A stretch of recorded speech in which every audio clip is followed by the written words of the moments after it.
¿Por qué son salvados los hombres? Pero Él los salvó por amor de su nombre. Salmo 106:8. Al considerar las obras de Dios en la creación, hay dos preguntas que surgen de inmediato en la mente atenta, que deben ser contestadas antes de que podamos obtener la clave para la filosofía y la ciencia de la propia creación. La primera es la pregunta de la autoría. ¿Quién hizo todas estas cosas? Y la segunda pregunta es la del objetivo. ¿Con qué propósito fueron creadas todas ellas? La primera pregunta, ¿quién hizo todas estas cosas?, puede responderla con facilidad cualquier persona que tenga una conciencia honesta y una mente sana, pues cuando alza sus ojos a lo alto para leer las estrellas, verá que esas estrellas escriben con letras de oro esta palabra Dios. Y mirando hacia abajo, a las olas, si sus oídos están abiertos a la honestidad, oirá que cada ola proclama Dios. Si mira las cumbres de las montañas, éstas no hablarán, pero con una respetuosa majestuosidad de silencio parecerán publicar: divina es la mano que nos hizo. Si escuchamos el murmullo del arroyo en la ladera de la montaña, y las acrobacias de una avalancha, y los mugidos del ganado, y el canto de los pájaros, si ponemos atención a cada voz y sonido de la naturaleza, escucharemos la respuesta a esa pregunta. Dios es nuestro hacedor, Él nos hizo, y no nosotros a nosotros mismos. La siguiente pregunta, relativa al propósito, ¿para qué fueron hechas estas cosas?, no es tan fácil de contestar fuera de la Escritura. Pero cuando leemos la Escritura descubrimos este hecho, que como la respuesta a la primera pregunta es Dios, entonces la respuesta para la segunda pregunta es la misma. ¿Para qué fueron hechas estas cosas? La respuesta es para la gloria de Dios, para su honra y para su complacencia. Ninguna otra respuesta es compatible con la razón. Cualquier otra respuesta que propongan los hombres será igualmente desacertada. Consideren por un momento que hubo un tiempo cuando Dios no tenía criaturas, cuando moraba solo, el poderoso hacedor de las edades, glorioso en un retiro increado, divino en su eterna soledad. Yo, Jehová, y ninguno más que yo. ¿Puede alguien responder esta pregunta: ¿por qué creó Dios a las criaturas de cualquier otra manera que no sea las hizo para su complacencia y para su gloria? Ustedes podrían responder que las hizo para sus criaturas, pero nosotros replicamos que no había criaturas entonces para que las hiciera para ellas. Admitimos que la respuesta es acertada ahora. Dios prepara la cosecha para sus criaturas, cuelga el sol en el firmamento para bendecir a sus criaturas con luz y calor, ordena la luna que camine en su curso durante la noche para que alegre la oscuridad de sus criaturas sobre la tierra. Pero la primera pregunta, remontándonos al origen de todas las cosas, no puede ser otra sino esta: para su complacencia fueron y son creadas. Todas las cosas ha hecho Jehová para sí mismo y por sí mismo. Ahora, esto que es válido para las obras de la creación, es igualmente válido para las obras de la salvación.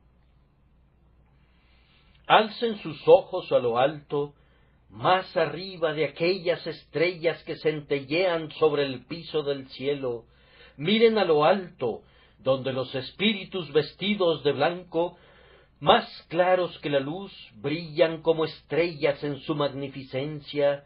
Miren allí, donde los redimidos con sus sinfonías corales rodean el trono de Dios regocijándose, y hacen esta pregunta: ¿quién salvó a esos seres glorificados y con qué propósito fueron salvados? Les decimos que es la misma respuesta que dimos previamente a la pregunta anterior. Él los salvó por amor de su nombre. El texto es una respuesta para las dos grandes preguntas relativas a la salvación. ¿Quién salvó a los hombres y por qué son salvados? Él los salvó por amor de su nombre. Intentaré adentrarme en este tema el día de hoy. Que Dios lo bendiga para cada uno de nosotros y seamos contados en el número de los que serán salvos por amor de su nombre. Tratando el texto desde una perspectiva literal, y de esa forma lo entenderá la mayoría, tenemos 4 aspectos. Primero, un glorioso Salvador, Él los salvó. En segundo lugar, un pueblo favorecido, Él los salvó. En tercer lugar, una razón divina por la que fueron salvados, por amor de su nombre. Y en cuarto lugar, un obstáculo superado en la palabra pero, implicando que había una dificultad que fue eliminada. Pero Él los salvó por amor de su nombre. Un Salvador, los salvados, la razón, el obstáculo quitado. Primero, entonces, aquí tenemos a un glorioso Salvador. Él los salvó. ¿Quién es descrito por la palabra Él? Posiblemente muchos de mis oyentes responderían: es obvio, el Señor Jesucristo es el Salvador de los hombres. Correcto, amigos míos, pero no es toda la verdad.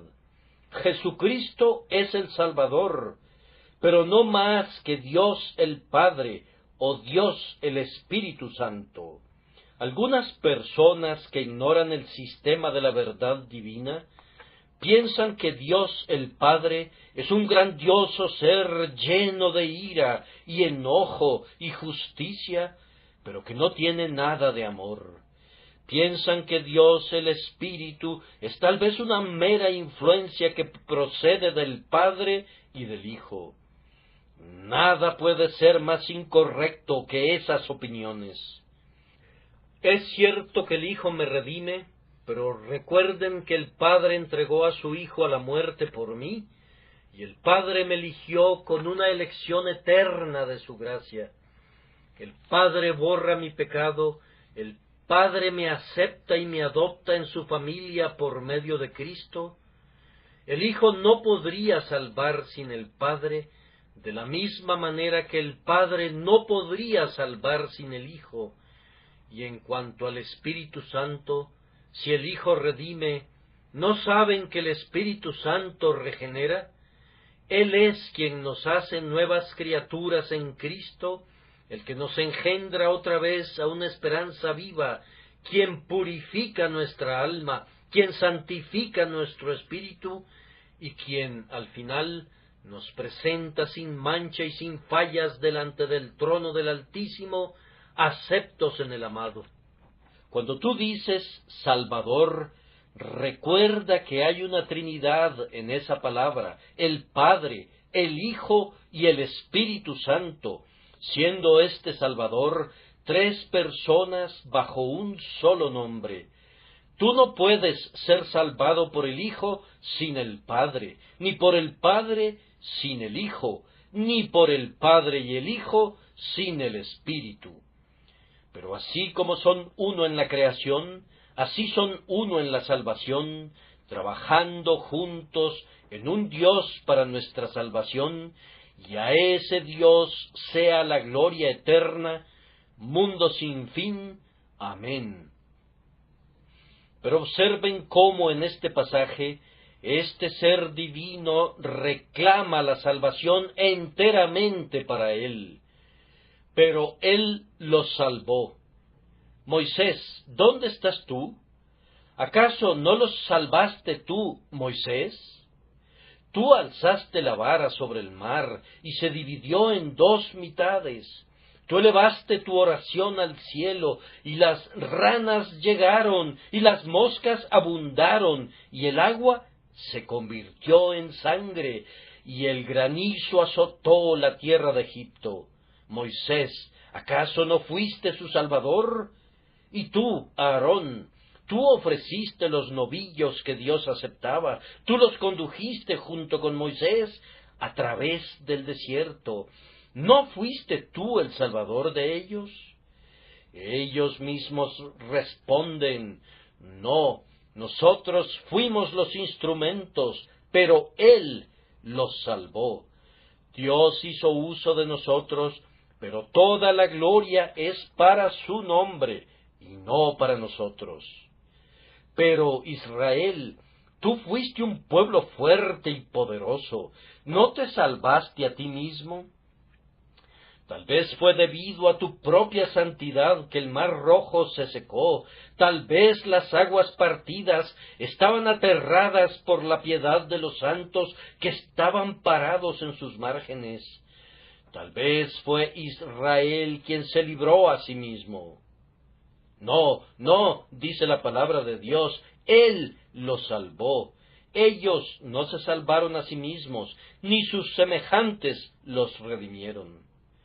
Y sin embargo, fíjense bien, hay algunos que debaten este punto, que piensan que los hombres se salvan a sí mismos, o al menos que los sacerdotes y los predicadores pueden ayudarles a lograrlo.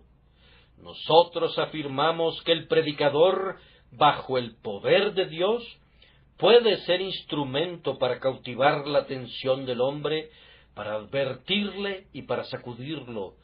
Pero el predicador no es nada, Dios es todo. La elocuencia más poderosa que haya destilado jamás de los labios de un predicador seráfico no es nada sin el Espíritu Santo de Dios.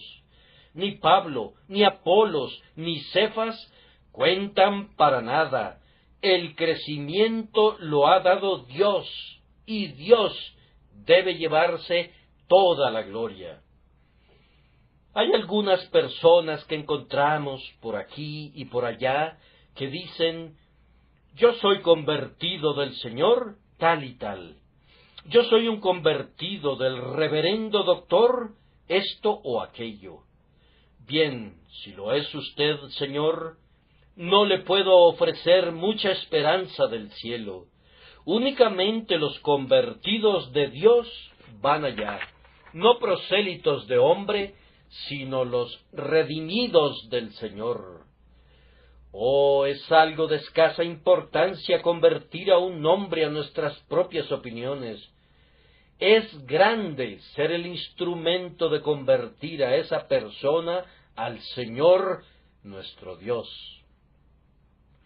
Hace un tiempo recibí una carta de un buen ministro bautista de Irlanda, que anhelaba que yo fuera a Irlanda, según decía, para activar el interés bautista, porque estaba en un nivel bajo allá, y mi visita tal vez motivaría a la gente a tener una mejor opinión de los bautistas. Yo le respondí que ni siquiera atravesaría una calle simplemente para hacer eso, y menos aún atravesaría el canal de Irlanda.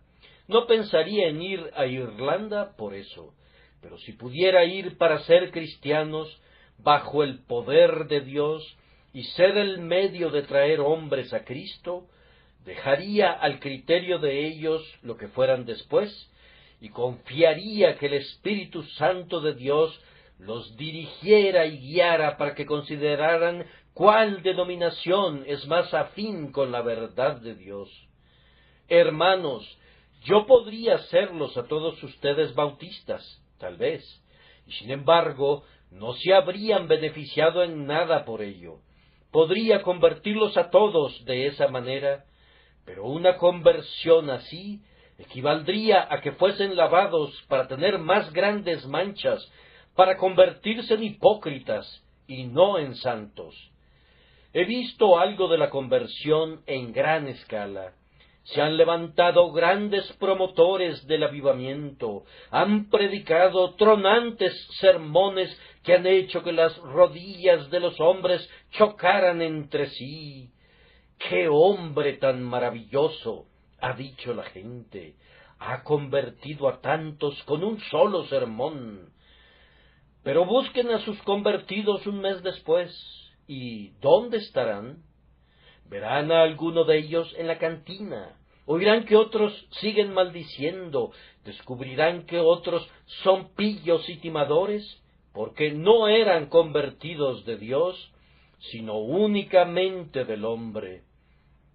Hermanos, si se hace la obra de conversión, debe ser hecha por Dios, pues si Dios no convierte, no hay nada que se haga que sea duradero y nada que sirva para la eternidad. Pero algunos replican: muy bien, Señor, pero los hombres se pueden convertir a sí mismos. Sí, lo hacen, y es una conversión magnífica. Muy frecuentemente se convierten a sí mismos, pero entonces eso que el hombre hace, el hombre lo deshace. El que se convierte a sí mismo un día, revierte su conversión al día siguiente, hace un nudo que sus propios dedos pueden soltar.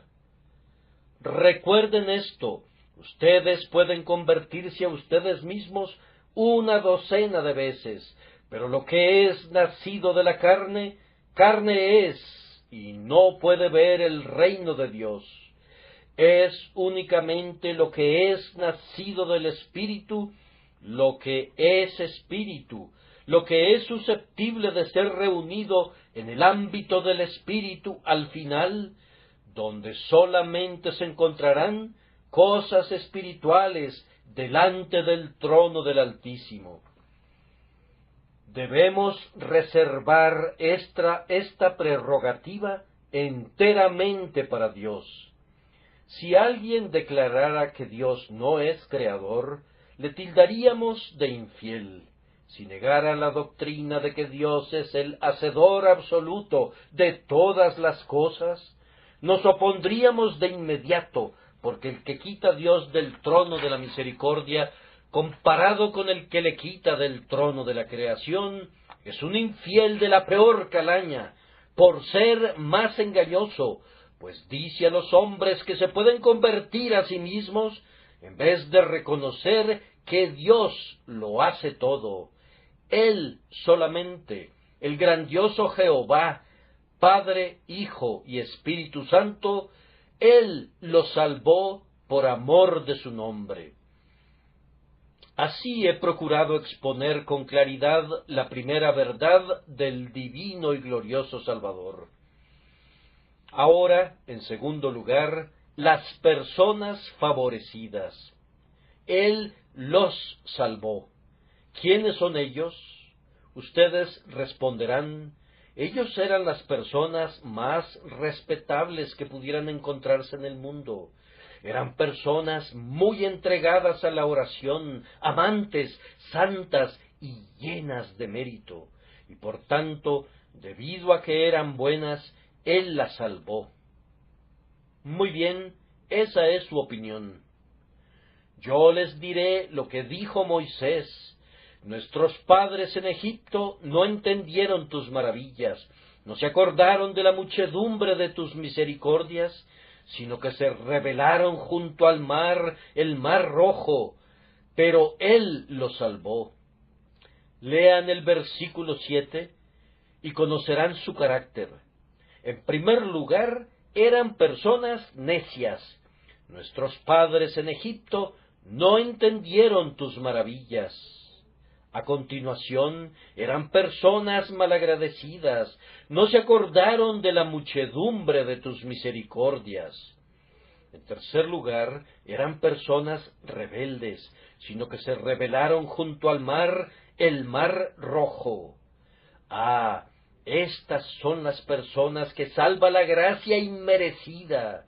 Estos son los hombres y estas son las mujeres a quienes el Dios de toda gracia condesciende a cobijar en su pecho, haciéndolos nacer de nuevo. Observen, en primer lugar, que eran personas necias. Dios no envía siempre su evangelio al sabio y al prudente, sino más bien a los necios. Toma al necio y le hace conocer las maravillas de su amor agonizante. No supongan, amigos míos, que porque son hombres sin letras y leen con dificultad. No supongan que porque han sido criados en la extrema ignorancia y a duras penas han aprendido a deletrear su nombre, que por eso no pueden ser salvos.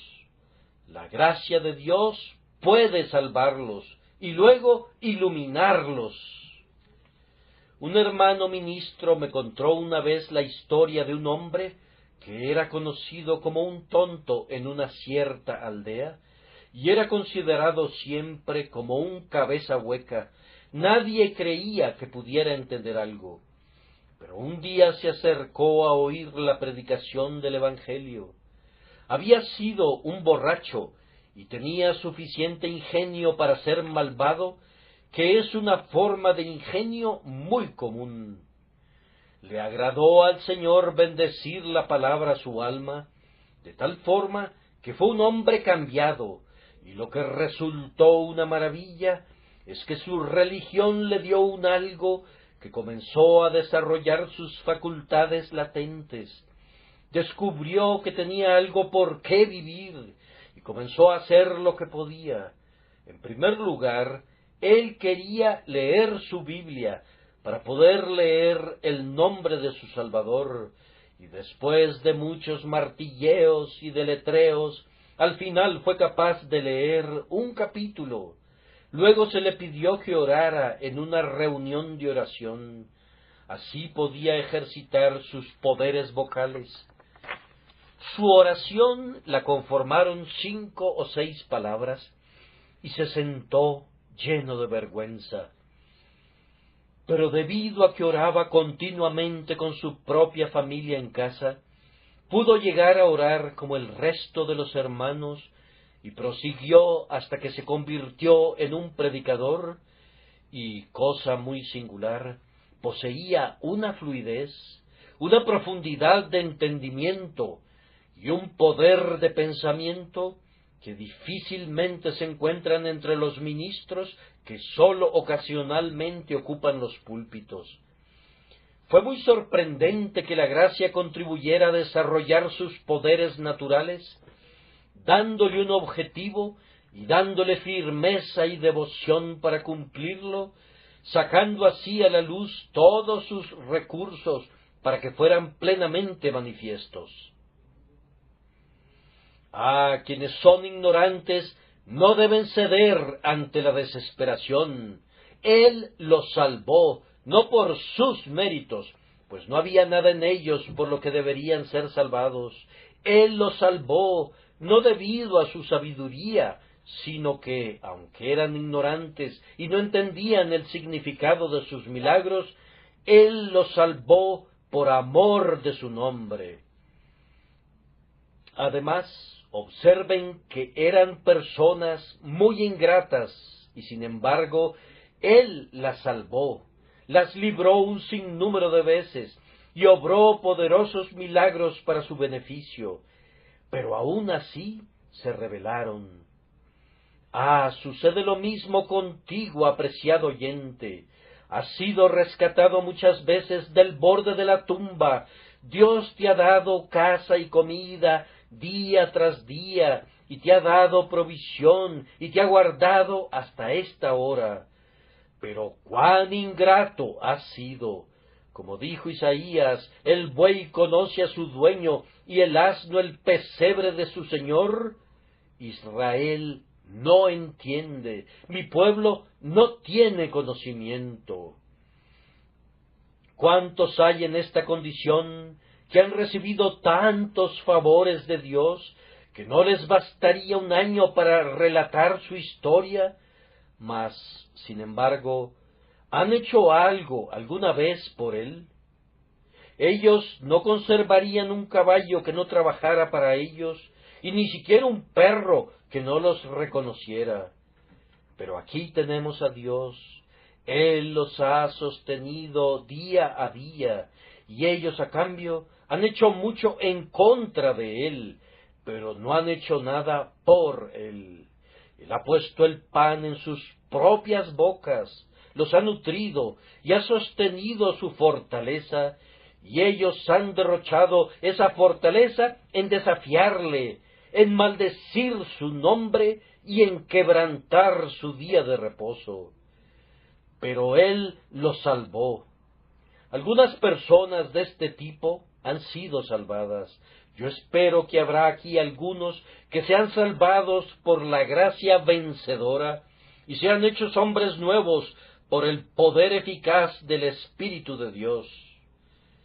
Pero él los salvó, cuando no había nada recomendable en ellos, sino que merecían ser arrojados fuera por su ingratitud. Él los salvó. Y noten, una vez más, que era un pueblo rebelde. Se rebelaron junto al mar, el mar rojo. Ah, cuántas personas hay en este mundo que son un pueblo rebelde contra Dios.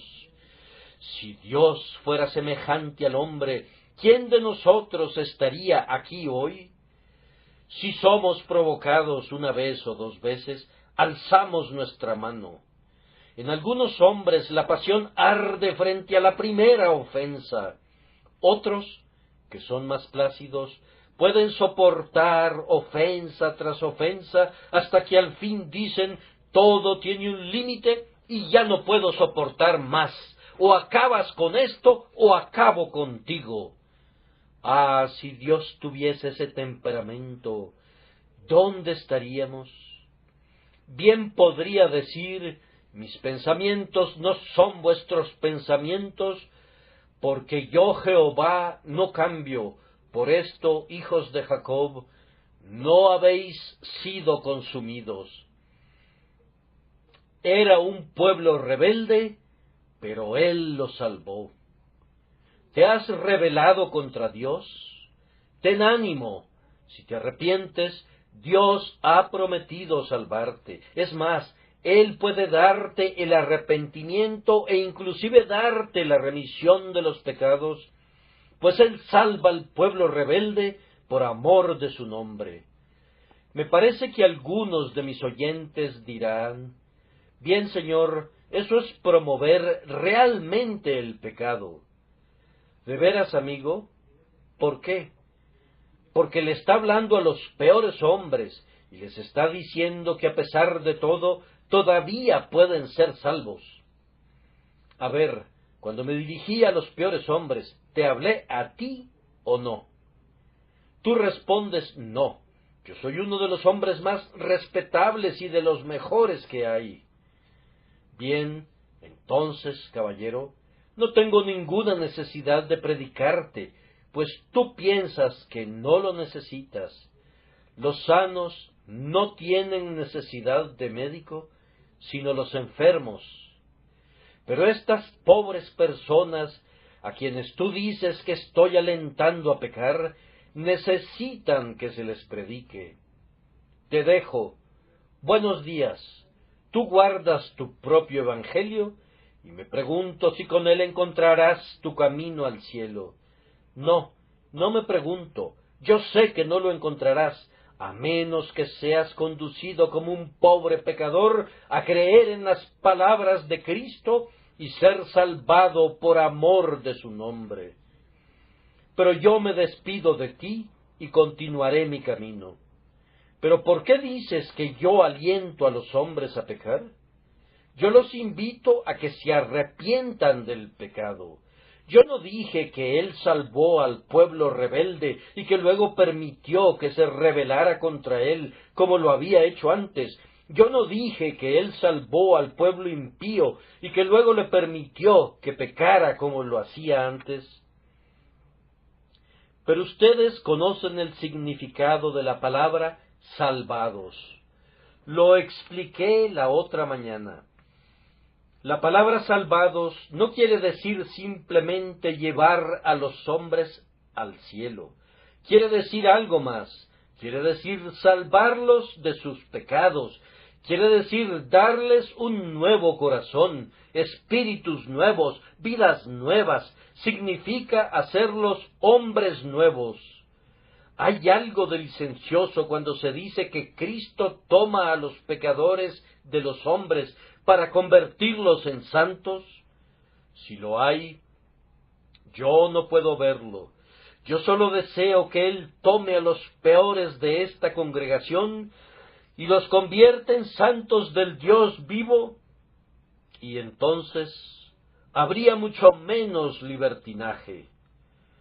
Pecador, yo te doy consuelo, no en tu pecado, sino en tu arrepentimiento. Pecador, los santos del cielo fueron alguna vez tan malos como tú lo has sido. ¿Eres un borracho, un blasfemo, una persona inmunda? Y esto erais algunos, mas ya habéis sido lavados, ya habéis sido santificados. ¿Está negra tu ropa? Pregúntales a ellos si sus vestiduras fueron negras alguna vez. Te responderán, sí, nuestras ropas han sido lavadas. Si no hubiesen sido negras, no habrían tenido la necesidad de que fueran lavadas. Han lavado sus ropas y las han emblanquecido en la sangre del Cordero. Entonces, pecador, si eran negras y fueron salvados, ¿por qué tú no podrías ser salvado? ¿No son sus misericordias ricas y gratuitas? Entonces di, alma mía, ¿por qué no por ti? Nuestro Jesús murió en el madero, entonces, ¿por qué, alma mía, por qué no por ti? Cobren ánimo, penitentes, Dios tendrá misericordia de ustedes, pero Él los salvó por amor de su nombre. Ahora abordaremos el tercer punto, la razón de la salvación. Pero Él los salvó por amor de su nombre. No hay otra razón para que Dios salve a un hombre, sino por amor de su nombre. No hay nada en un pecador que le haga merecer la salvación, o que lo recomiende para que reciba misericordia. Debe ser el propio corazón de Dios el que dicta el motivo de la salvación de los hombres. Una persona dice, Dios me salvará porque soy muy recto. Amigo, Él no hará algo así. Otro dirá, Dios me salvará porque soy muy talentoso. Hombre, no lo hará. Tu talento, tú, un idiota altanero y baboso, tu talento no es nada comparado con el talento del ángel que una vez estuvo delante del trono y pecó y fue arrojado para siempre al abismo insondable. Si él salvara a los hombres por su talento, habría salvado a Satanás, pues tenía suficientes talentos. En cuanto a tu moralidad y bondad, no son sino harapos inmundos, y nunca te salvará por algo que hagas. Nadie sería salvado si Dios esperara algo de nosotros.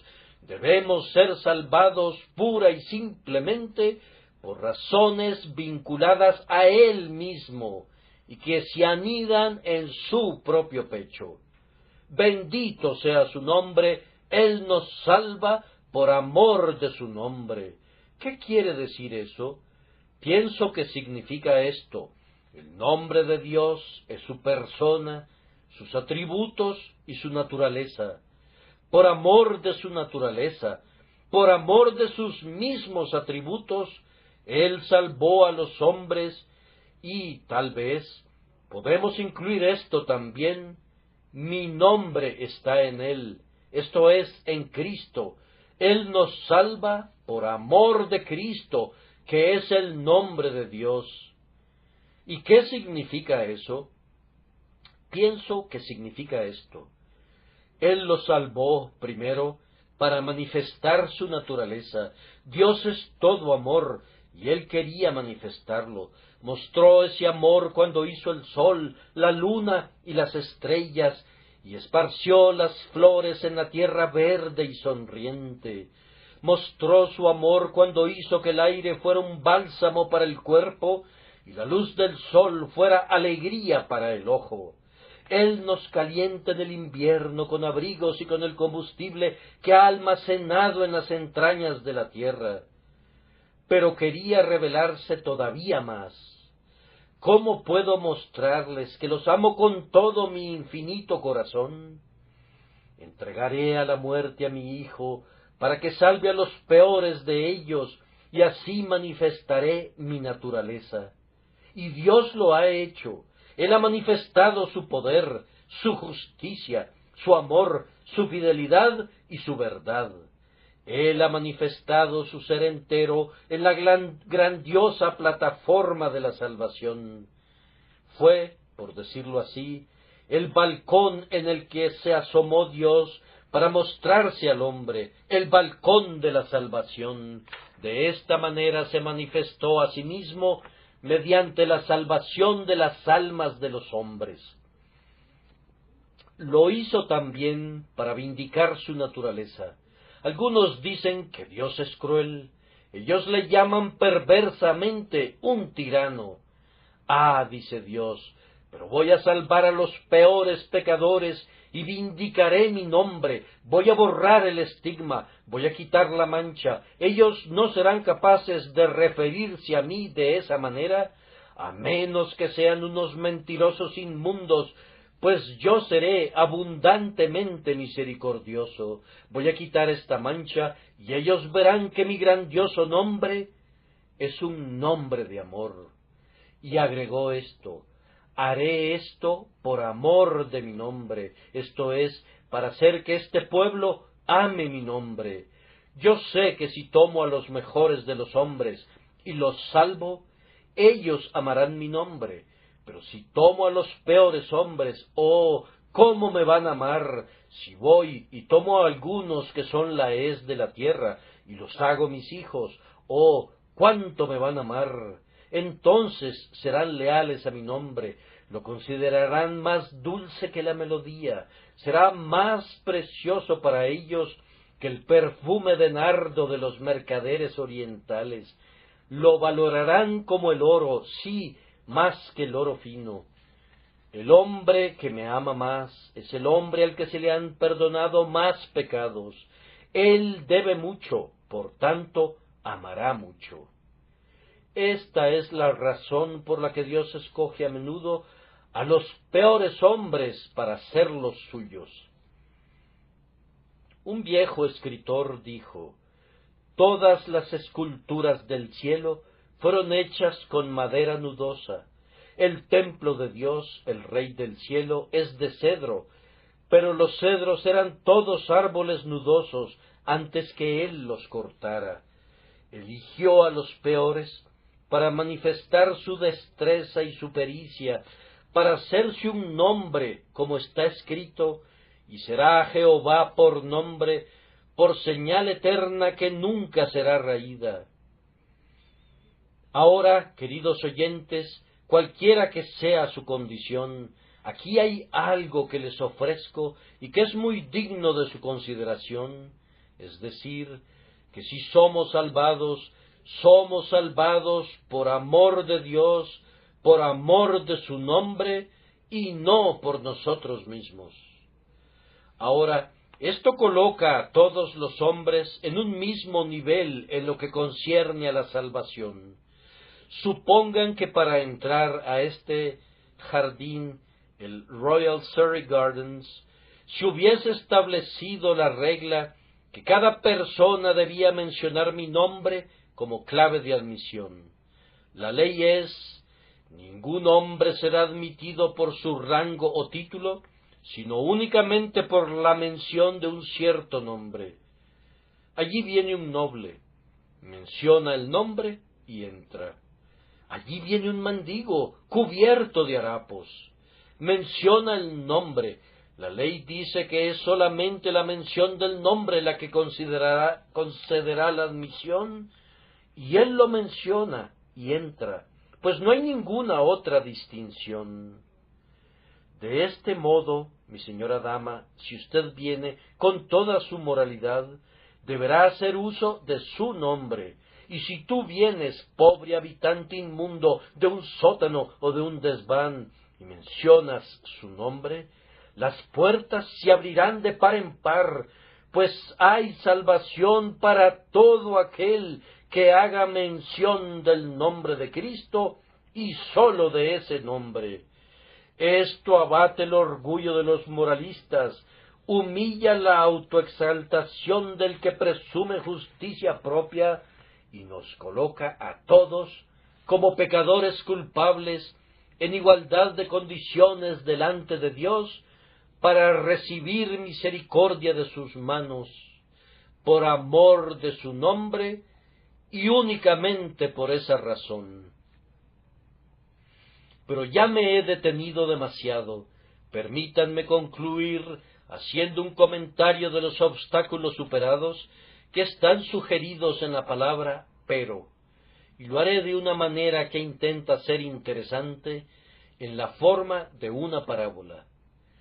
En un tiempo, Misericordia estaba sentada en su trono, que era blanco como la nieve, rodeada por las tropas del amor. Un pecador, a quien Misericordia se había propuesto salvar, fue traído a su presencia. El heraldo tocó la trompeta, y después de 3 llamados, con voz muy alta, dijo: «Oh cielo, tierra e infierno, yo los convoco en este día, para que vengan delante del trono de misericordia, y declaren por qué este pecador no debe ser salvado». Allí estaba el pecador, temblando de miedo. Él sabía que había una multitud de oponentes que querían abrirse paso para entrar en el salón de misericordia, y con ojos llenos de ira dirían: «Él no debe escapar y no lo hará, él debe perderse». Sonó la trompeta, y Misericordia estaba sentada plácidamente en su trono, hasta que entró uno con fiero rostro. Su cabeza estaba cubierta de luz, hablaba con voz de trueno, y de sus ojos salían rayos. «¿Quién eres tú?», preguntó Misericordia. Él respondió: «Yo soy la ley de Dios». «¿Y qué tienes que comentar?». «Tengo que decir esto», y levantó una tabla de piedra escrita a ambos lados: «Estos 10 mandamientos han sido quebrantados por este miserable. Yo demando su sangre, pues está escrito: el alma que pecare, esa morirá. Así pues, perezca él, o habrá de hacerlo la justicia». El miserable tiembla, sus rodillas chocan entre sí, la médula de sus huesos se derrite internamente como si fuese hielo derretido por fuego, y él tiembla verdaderamente aterrado. Ya le parecía ver el rayo arrojado en su contra, penetrando en su alma, y el infierno abierto en su imaginación delante de él, y se consideró perdido allí para siempre. Pero Misericordia sonrió y dijo: «Ley, yo te voy a responder. Este desdichado merece morir. La justicia demanda que perezca. Te concedo la demanda». Y ¡oh!, cómo tiembla el pecador. Pero hay uno allá que ha venido conmigo el día de hoy, mi Rey, mi Señor, su nombre es Jesús. Él te dirá cómo puede ser pagada la deuda para que el pecador quede libre. Entonces Jesús habló y dijo: «Oh Misericordia, haré lo que me pides. Tómame, Ley, ponme en el huerto, Hazme sudar gotas de sangre, luego clávame en un madero, azota mi espalda antes de que me mates, cuélgame de la cruz, que la sangre de mis manos y de mis pies corra en abundancia, bájame al sepulcro, déjame pagar todo lo que debe el pecador, yo moriré en su lugar. Y la ley salió y azotó al Salvador, lo clavó en la cruz, y regresó con su rostro radiante de satisfacción, y se paró ante el trono de misericordia, y misericordia preguntó: Ley, ¿qué tienes que agregar ahora? Nada, respondió hermoso ángel, nada. ¿Cómo? ¿Ninguno de estos mandamientos está en contra de él? No, ninguno. Jesús, su sustituto, los ha guardado todos. Él pagó la pena por su desobediencia, y ahora, en vez de su condenación, yo pido como una deuda de justicia que el pecador sea absuelto. Permanece aquí, dijo Misericordia, siéntate en mi trono. Tú y yo, juntos, enviaremos ahora una nueva citación. La trompeta sonó otra vez. Vengan aquí todos los que tengan algo que decir en contra de este pecador, para que no sea absuelto. Y se levanta otro, uno que a menudo afligió al pecador, uno que tenía una voz no tan alta como la de la ley, pero penetrante y estremecedora, una voz cuyos susurros eran tan cortantes como una daga. ¿Quién eres tú?, preguntó Misericordia. Yo soy la conciencia. Este pecador debe ser castigado. Él ha hecho demasiado contra la ley de Dios y debe ser castigado. Yo lo exijo, y no le permitiré descansar hasta que sea castigado, y no me detendré allí, pues le seguiré inclusive al sepulcro y le perseguiré más allá de la muerte con remordimientos indecibles. No, respondió Misericordia, escúchame. Y haciendo una pausa por unos momentos, tomó un manojo de hisopo y roció con sangre a Conciencia, diciendo: Escúchame, Conciencia, la sangre de Jesucristo, el Hijo de Dios, nos limpia de todo pecado. Ahora, ¿tienes algo que decir? No, respondió Conciencia, nada. Cubierta está su injusticia, él es libre de condenación. Desde este momento ya no le atormentaré, seré una buena conciencia para él, por la sangre de nuestro Señor Jesucristo. La trompeta sonó una tercera vez, y aullando desde las cavernas más profundas, se aproximó un negro diablo repulsivo, con odio en sus ojos y una majestad infernal en su aspecto. Se le pregunta: ¿tienes algo en contra de ese pecador? Sí, respondió, lo tengo. Él ha hecho una alianza con el infierno y un pacto con la tumba, y aquí está, firmado por su propia mano. Él le pidió a Dios que destruyera su alma en una borrachera, e hizo votos que nunca se volvería a Dios. Miren, aquí está su pacto con el infierno. Veámoslo, dijo Misericordia, y le fue entregado, mientras el diablo sombrío miraba al pecador y lo atravesaba con sus negras miradas. Ah, dijo Misericordia, pero este hombre no tenía el derecho de firmar la escritura. Un hombre no puede vender la propiedad ajena. Este hombre fue comprado y pagado de antemano. Él no se pertenecía. El pacto con la muerte es anulado y la alianza con el infierno es hecha a pedazos. Sigue tu camino, Satanás. No, dijo, aullando de nuevo, tengo algo más que agregar. Ese hombre siempre fue mi amigo, siempre escuchó mis insinuaciones, se burlaba del Evangelio, hacía burla de la majestad del cielo. ¿Acaso recibirá el perdón mientras yo tengo que encaminarme a mi guarida infernal para soportar para siempre la pena de mi culpa? Misericordia respondió: Lárgate, demonio, estas cosas las hizo en los días anteriores a su regeneración, mas la palabra pero las borra. Vete a tu infierno y considera esto como otro azote que se te propina. El pecador será perdonado, pero tú nunca lo serás, diablo traidor. Y luego Misericordia se volvió al pecador, sonriendo, y dijo: Pecador, la trompeta debe sonar por una última vez. Otra vez fue tocada, y nadie respondió. Entonces se levantó el pecador, y Misericordia dijo: Pecador, haz tú mismo la pregunta.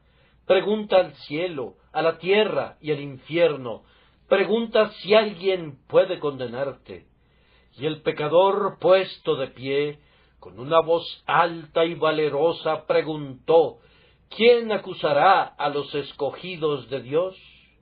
Y miró al infierno, y Satanás estaba allí, mordiendo sus ataduras de hierro. Y miró a la tierra, y estaba silenciosa.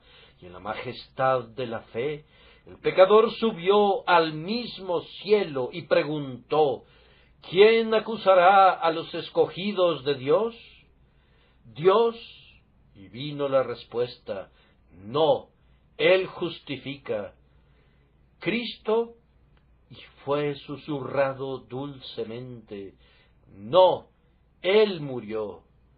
Entonces, mirando a su alrededor, el pecador preguntó gozosamente: ¿quién me separará del amor de Dios que es en Cristo Jesús nuestro Señor? Y el pecador que estaba condenado antes regresó a Misericordia y permaneció postrado a sus pies, e hizo votos de ser suya para siempre, si lo guardaba hasta el fin, y lo convertía en lo que ella deseaba que fuera. Entonces ya no sonó más la trompeta, sino que los ángeles se regocijaron, y el cielo se alegró, pues el pecador había sido salvado. Así ven ustedes que he dramatizado, como se dice, el hecho. Pero no me importa cómo se diga. Es una manera de llamar la atención del oído cuando ninguna otra cosa puede hacerlo. Pero no hay peros, el obstáculo fue quitado. Pecador, cualquiera que sea ese pero, nunca disminuirá para nada el amor del Salvador, no lo hará menor nunca, sino que permanecerá siendo el mismo. Ven, alma culpable, y huye a Cristo para que sane tus heridas. Este es el glorioso día del Evangelio, en el que abunda la gracia. Ven a Jesús, pecador, ven. De rodillas haz tu confesión con llanto, mira a su cruz y contempla al sustituto, cree y vivirás. A ustedes, que son casi demonios, a ustedes, que se han adentrado profundamente en el pecado, Jesús les dice ahora: si reconocen su necesidad de mí, vuélvanse a mí, y yo tendré misericordia de ustedes, y al Dios nuestro, el cual será amplio en perdonar.